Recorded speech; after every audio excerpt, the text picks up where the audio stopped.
Hi, this is Dr. Charlie Peterson. Today I want to talk about accounts. And I'm going to start out with, I'm going to get up here, accounts.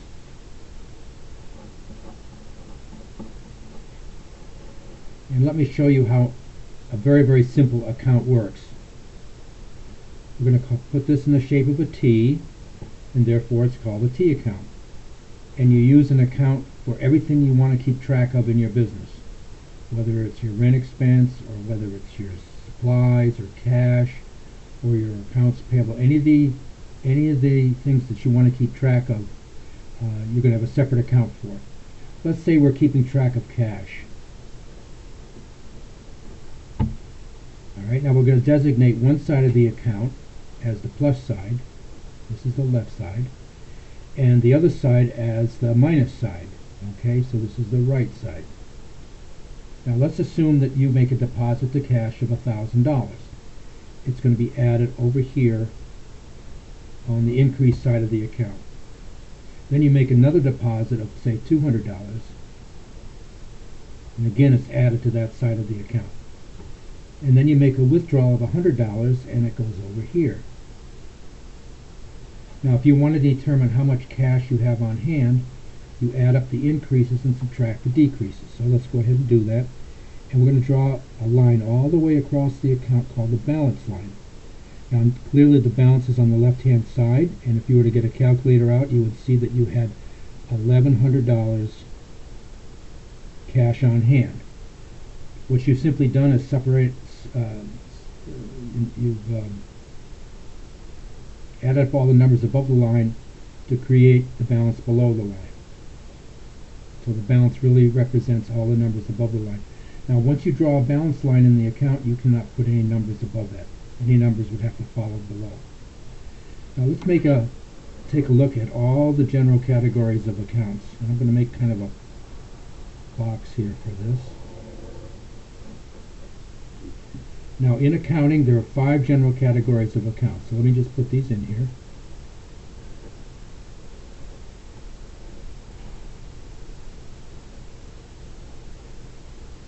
Now the pattern of these accounts is very important. You'll notice that I have made a backward C. If you were to connect the center point of each one of these T's, it would be a backward C.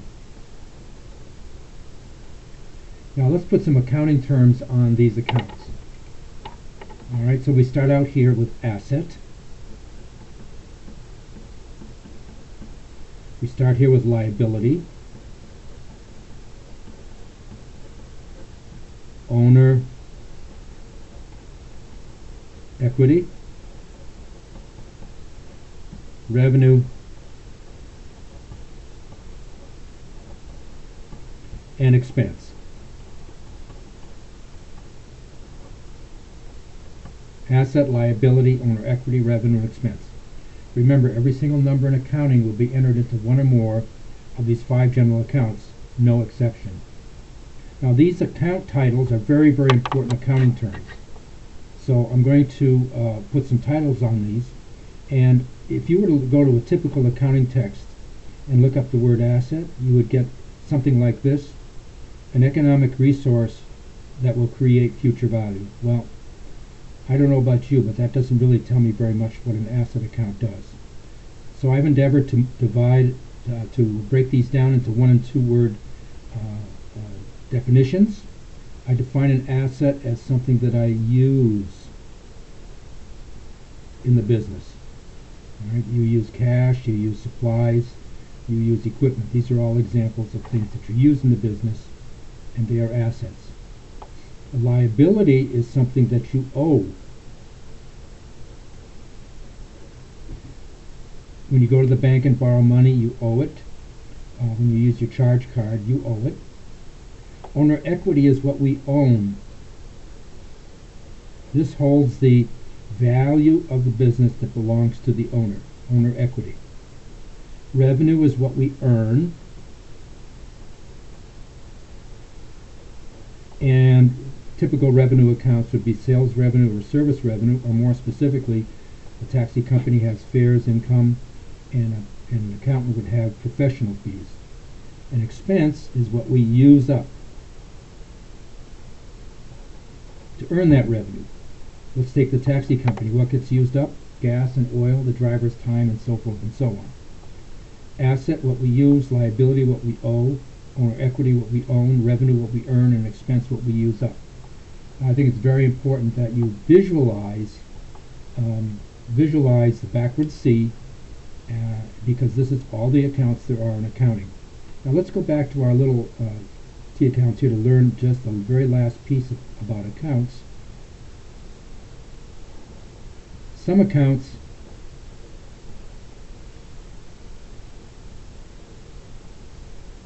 like cash increase on the left side and decrease on the right side. Other accounts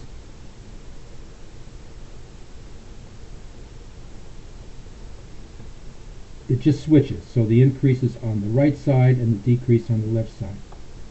Why this is so is because we'll be very soon getting into double entry accounting, and in double entry accounting you have to kind of play the accounts off against each other, and in order to do that we have these different types of categories of accounts. Okay, now let's put the pluses and the minuses into our T accounts over here. Alright, so I'm going to get a plus here, and a minus here, and a minus here, and a plus here, plus here, minus, minus, minus. As you notice, the accounts on the left-hand side record increases on the left. The accounts on the right-hand side record increases on the right. This is a very easy way to remember this very important what accounts increase and decrease where. Simply sketch the backward C and you have that information right at your hand. Now, when you get a collection of T accounts together, this is called your ledger.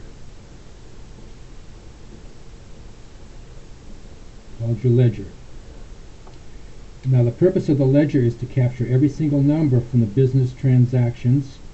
So we're going to put numbers in.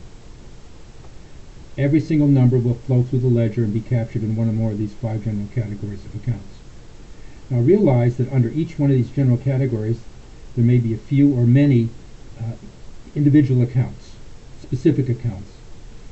For example, for asset you would have cash, accounts receivable, supplies and equipment. For liability you would have notes payable and accounts payable. For owner's equity you would have capital invested and retained earnings. For revenue you would have sales revenue and service revenue. And under expense you might have supplies expense and rent expense and insurance expense and so forth. So this really gives you the kind of the overview of accounts, and thank you for listening today. Thank you. Bye-bye.